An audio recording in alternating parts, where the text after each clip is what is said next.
2025年深秋，一張照片突然令整個互聯網炸開鍋。但呢張照片裏面冇演唱會現場，冇紅地毯造型，更加唔係任何明星活動畫面，只係一份文件截圖，一份關於家族信託基金嘅文件。但就係呢份睇落平平無奇嘅文件，掀起咗一場娛樂圈大討論。因為截圖裏面寫得清清楚楚，謝霆鋒將自己名下價值超過10億港元嘅資產，通過家族信託方式為兩個兒子提前做好安排。文件顯示，受益人只有兩個名字 ：Lucas、Quintus。亦即係大家熟悉嘅謝震軒同謝震南。消息曝光之後，全網都震驚，因為對於普通人來說，10億港元係一個幾乎無法想象嘅數字。但對於謝霆鋒來說，這份信託基金唔止係錢，更似係一個父親為兩個孩子準備好嘅人生保護傘。據傳，這份信託早喺2020年已經開始籌備。嗰一年，Lucas 只有13歲。當時謝霆鋒並冇公開宣布任何消息，冇記者會，冇宣傳，只係默默交由律師團隊處理。幾年時間，這份價值驚人嘅安排一直靜靜放喺律師樓嘅保險櫃裏面，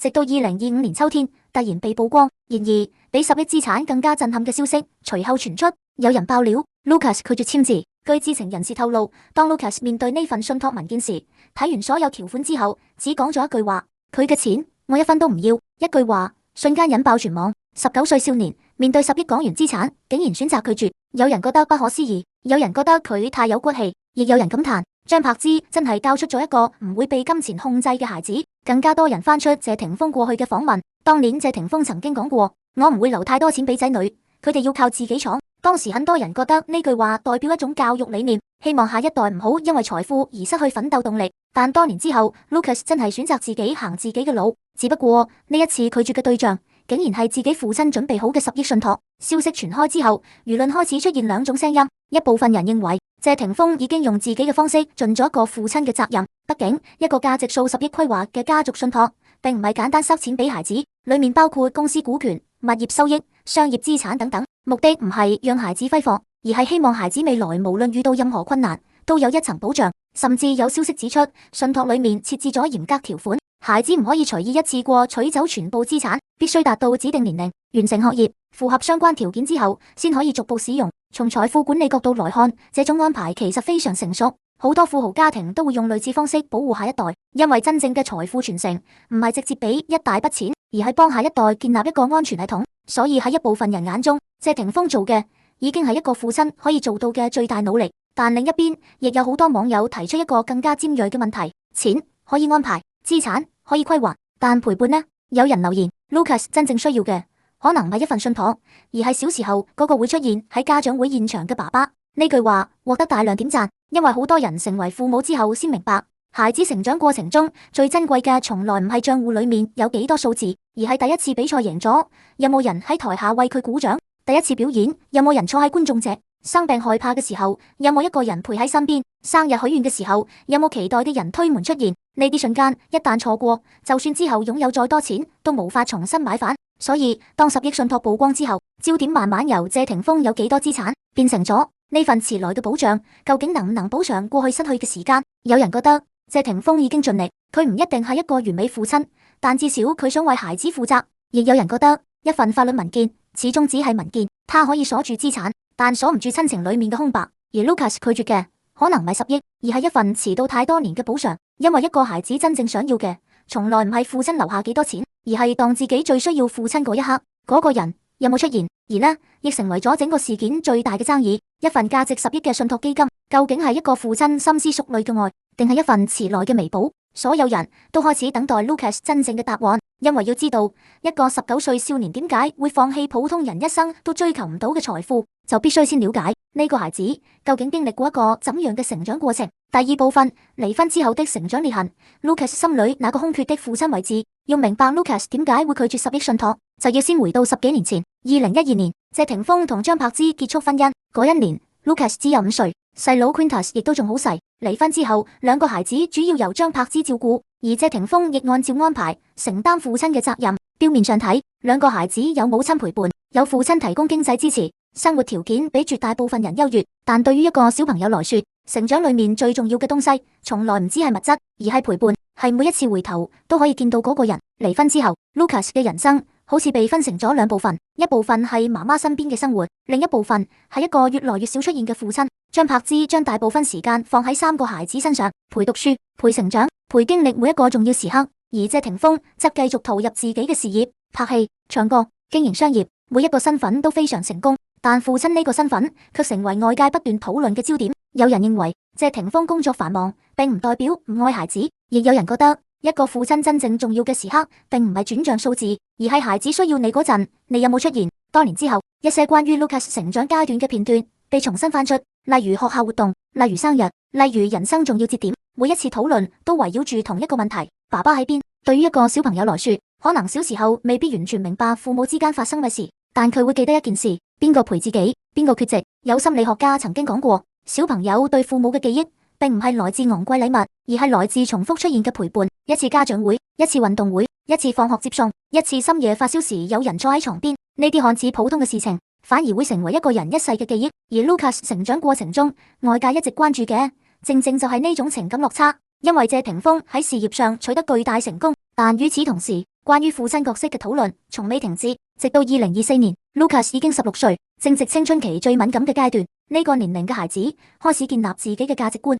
開始思考我係邊個，我想成為一個怎樣嘅人，亦開始面對來自家庭、身份、外界目光帶來嘅壓力。因為 Lucas 從出生開始就唔係一個普通人，佢身上有一個巨大標籤，謝霆鋒嘅兒子。無論去到邊度，無論做任何事情，別人第一時間注意嘅可能都唔係 Lucas 本人，而係佢背後嘅父親。但一個年輕人真正想證明嘅，往往係我唔只係某某人嘅兒子，我有自己嘅價值。所以後來當 Lucas 選擇音樂道路時，很多人覺得意外，因為佢完全可以選擇一條更加輕鬆嘅路。憑住家庭背景，憑住父親嘅資源，佢可以擁有好多普通人一輩子都接觸唔到嘅機會。但 Lucas 似乎更加希望靠自己寫歌、練琴、學習，一步一步建立屬於自己嘅身份。亦正因為咁，當10億信託擺喺佢面前時，外界先會產生巨大震動。因為如果一個人缺錢，拒絕10億幾乎無法理解；但如果一個人真正想證明自己，錢反而可能成為一種束縛。對於 Lucas 來說，呢份信託代表住財富，但同時也代表住一個複雜嘅情感符號，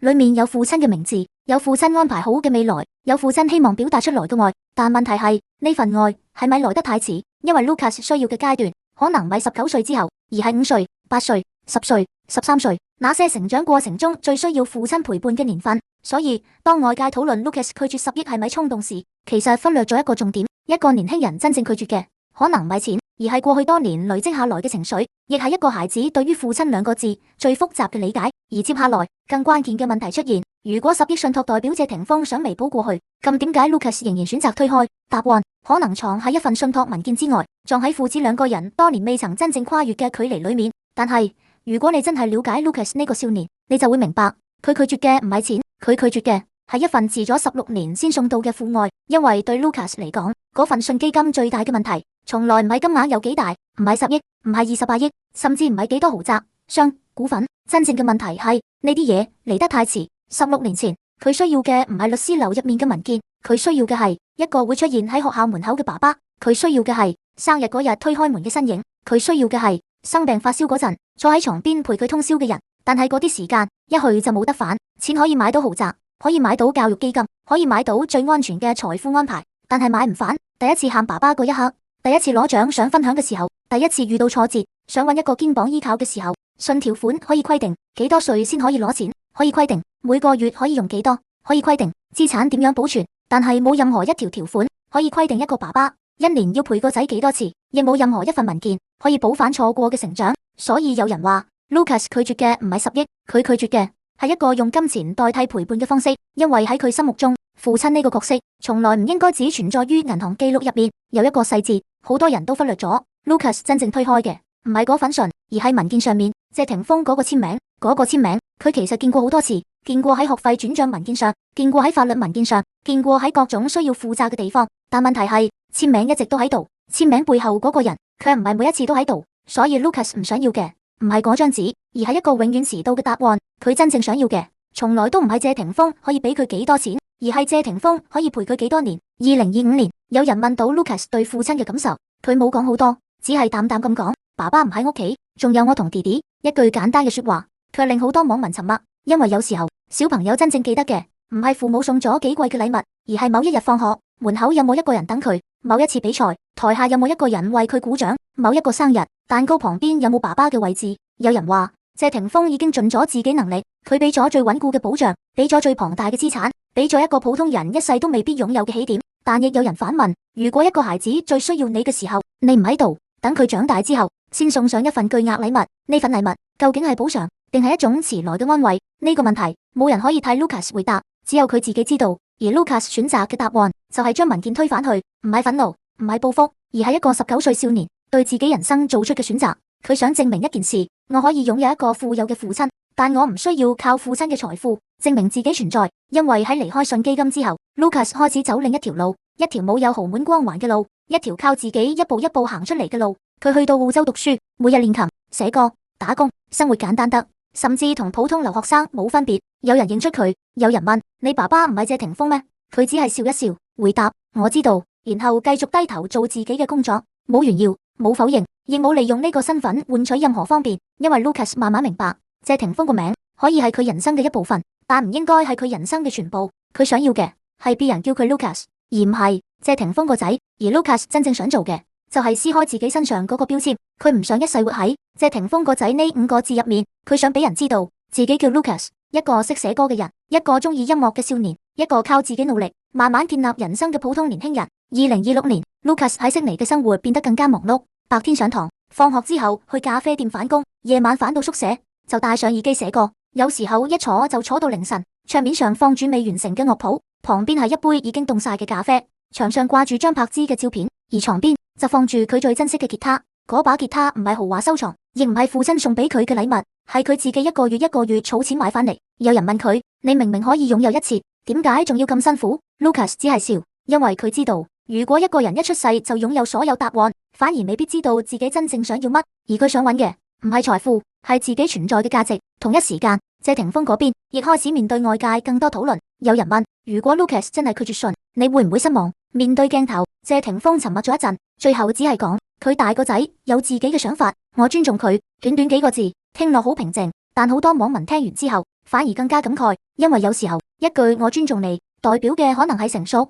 亦可能代表兩個人之間已經隔住一段距離。父子之間最遺憾嘅地方，唔係冇愛，而係愛曾經存在，但表達嘅時間錯開咗。一個爸爸可能以為我俾你最好嘅物質保障就係我愛你，但一個孩子需要嘅可能只係你可唔可以陪我一次，你可唔可以喺我需要你嘅時候出現。呢個世界上最貴嘅唔一定係豪宅，最難買嘅係一個人成長過程中缺少嘅陪伴。而 Lucas 拒絕信之後亦冇停低，佢開始將全部心力放喺音樂上。佢寫咗一首歌，名字叫《空位》，歌入面講嘅唔係金錢，唔係豪門，而係一個小朋友望住餐桌另一邊等一個人返嚟嘅故事。歌詞入面有一句：你留低嘅支票填唔滿嗰張空椅。呢句歌詞一出，立即引起大量討論。有人話呢首歌一定係寫俾爸爸，亦有人話 Lucas 終於講出自己多年感受。但 Lucas 冇回應任何猜測，佢冇公開控訴，冇批評任何人，只係安靜咁做音樂。因為佢明白，有啲傷口唔一定要公開俾全世界睇，有啲答案自己知道就夠。2026年春天 Lucas 第一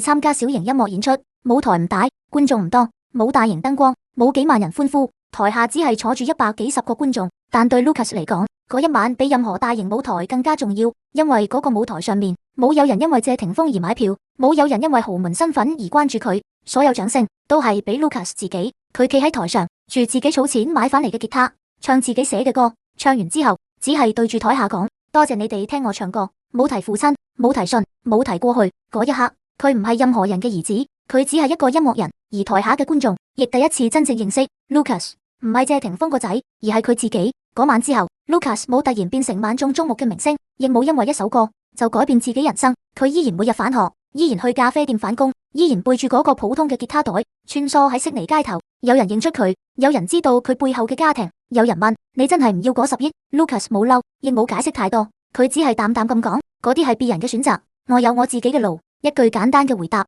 卻令好多人沉默。因為有時候一個人真正嘅成熟，唔係擁有幾多，而係知道自己想成為邊個。Lucas 慢慢開始明白，拒絕信基金唔代表佢否定父親，亦唔代表佢憎恨財富，佢只係想證明自己唔需要靠任何光環先可以被世界看見。2026年夏天 Lucas 完成咗自己第一首正式作品，製作團隊原本建議佢使用更加容易吸引流量嘅名字，甚至有人提議不如加返謝霆鋒個名，話俾大家知你係佢個仔，關注度一定會高好多。但 Lucas 拒絕，佢只係話首歌係我寫嘅，我想大家聽到嘅係音樂，唔係我屋企人嘅名字。呢句說話傳出之後，再次引起網上熱議。有人讚佢有骨氣，有人話佢太固執，亦有人覺得明明有一條捷徑擺喺面前，點解唔行？但 Lucas 自己知道，如果一開始就靠父親嘅名字，可能會得到掌聲，但嗰啲掌聲未必係屬於佢。佢寧願慢慢行，慢慢累積，慢慢證明。同年7月，Lucas 第一首單曲正式推出，歌曲名字叫《空位》。上線之後，短時間內吸引大量關注，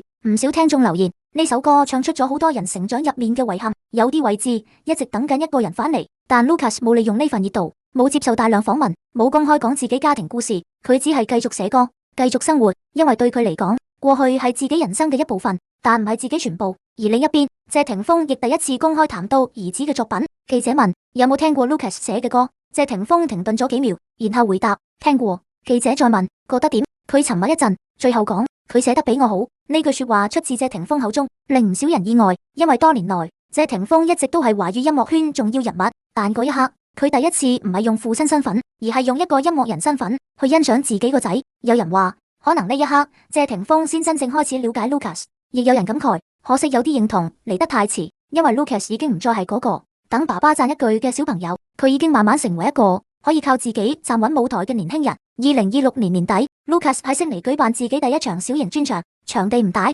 只可以容納幾十人，門票價格亦唔高。但嗰晚對 Lucas 嚟講意義重大，因為台下坐住嘅人唔係為咗謝霆鋒而嚟，係為咗 Lucas 嘅音樂而嚟。佢唱咗幾首原創作品，唱到最後一首歌之前，佢停低咗一陣，望住台下，然後講多謝你哋相信一個新人，冇提豪門，冇提信，冇提過去。台下掌聲響起，嗰一刻佢終於擺脫咗嗰個一直跟住自己嘅身份，佢唔再係謝霆鋒嘅兒子，佢只係 Lucas， 一個用自己雙手寫自己故事嘅年輕人。而嗰份價值10億嘅信基金依然安靜咁躺喺律師樓保險櫃入面，文件上面受益人名字依然存在，但簽名位置一直空白，就好似一封寫好地址嘅信，寄到咗，但收信人選擇咗唔打開。